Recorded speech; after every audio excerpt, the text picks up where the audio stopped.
What's up mga friends? Panibagong araw, panibagong buhay tayo ngayon mga friends. At kung bago pa lang kayo sa akin channel, welcome po sa Pamilya Mapagmahal.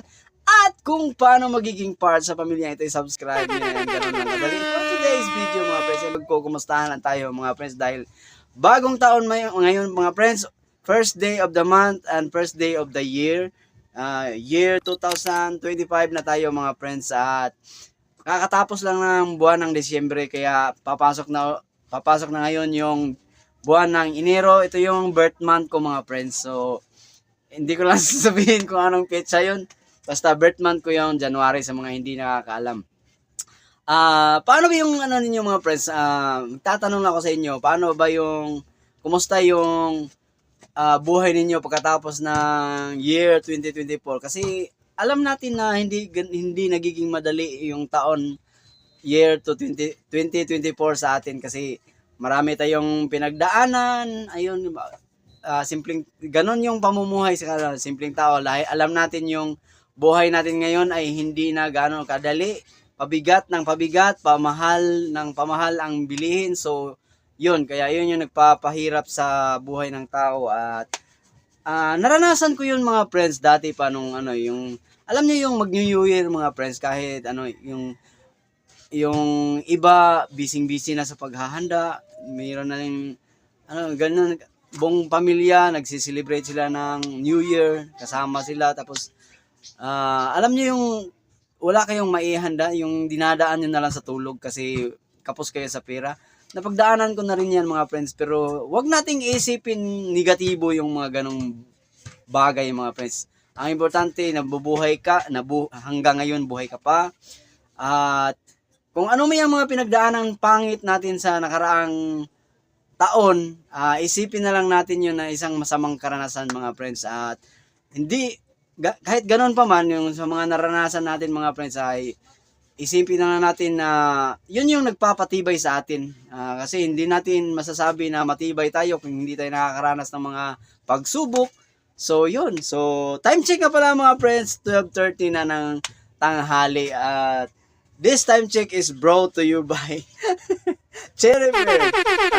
Meron na itong ano mga friends na Chlorella Growth Factor plus Zinc. Affordable siya sa mga, ay pupwede siya sa 12 years old pataas, hanggang 2 years old hanggang 12.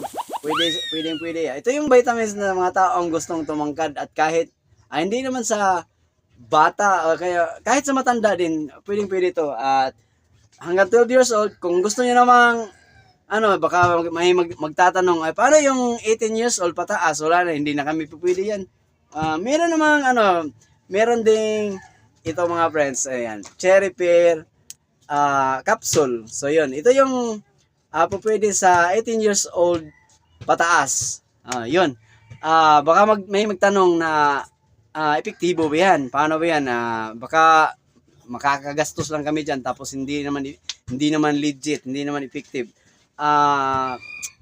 Ang natatandaan ko mga friends sa tao mga friends, kahit anong vitamins ang tinitake niya mga friends, pag yan ay yung tao na yan ay alcoholic, talagang hindi tatalab sa iyo yan. Pero kung i-adjust mo yung ano, yung tawag nito, yung bisyo mo, adjust mo ng konti, lalo na bagong taon ngayon, ayun, isang part yun, ituring mo itong isang part ng pagbabago sa panibagong taon mga friends. Kung gusto mo talagang tumangkad, so yun, ito yung sagot sa sa inyong problema mga friends, Cherry Pear. So yun, yung mga pag-usapan na naman natin yung ano, yung bagong taon mga friends. At ano yung mga gusto niyong gawin sa taong ito?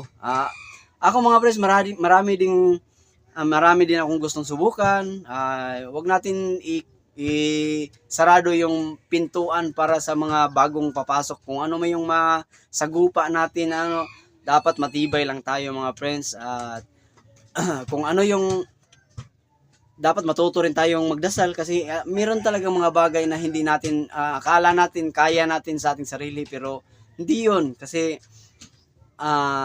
dapat meron naman tayong masasandalan, mayroon tayong mahihingian ng saklolo, yung gumagawa sa atin mga friends. Alam niyo naman siguro kung sino yung tinutukoy ko sa mga pera na lang doon sa pasintabi na lang po dyan sa mga taong atheist na hindi naniniwala ng Diyos. So yun, wala na tayong magagawa dyan sa mga taong ganyan. Importante lang mga friends, tuloy pa rin ang ating buhay hanggang nabubuhay tayo mga friends ay mayroong pag-asa. So, sa mga mangyayari pa dito sa ating taon, sa aking channel sa taong ito mga friends, gusto ko sanang mga friends, kailangan ko yung tulong ninyo kasi alam ko hindi ko to mararating kung hindi kayo kasama, kung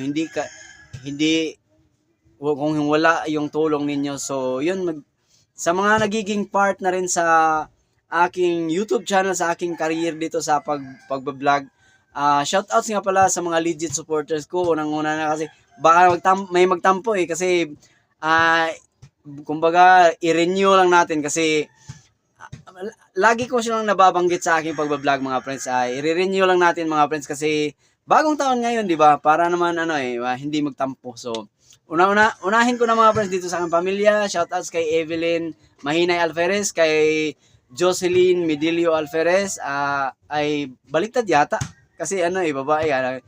Jocelyn Alferez Medilio, ganon. Tapos Evelyn Alferez Mahinay, ganon. Tapos kay Wilfredo Alferez mga friends, sa panganay namin na matagal ko na rin hindi nakakausap at hindi ko na nabibisita. Shoutout sa inyo. Shoutout sa mga Lopez family, sa mga Vivas family. Yun yung mga pinsan ko mga friends sa side ng aking mama mga friends. So yun. Shoutouts din sa mga kaibigan ko, namely kay Raymark Lumagit. Yan, mga legit supporters yan. Kay Ryan Joseph Bering. Sa lahat ng kay Franz Sabarico, sino pa ba? Si Atanal Cojeres.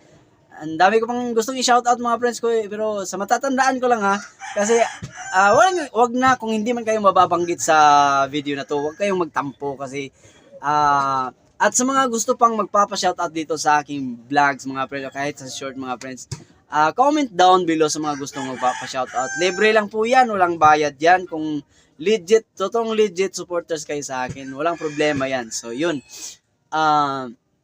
sa ngayon, yun lang muna ang ating pag-uusapan mga friends, at kinukumusta ko lang kayo kung paano nyo hinarap tong bagong salubong sa ating bagong taon mga friends. So yun, tuloy lang tayo sa ating buhay mga friends.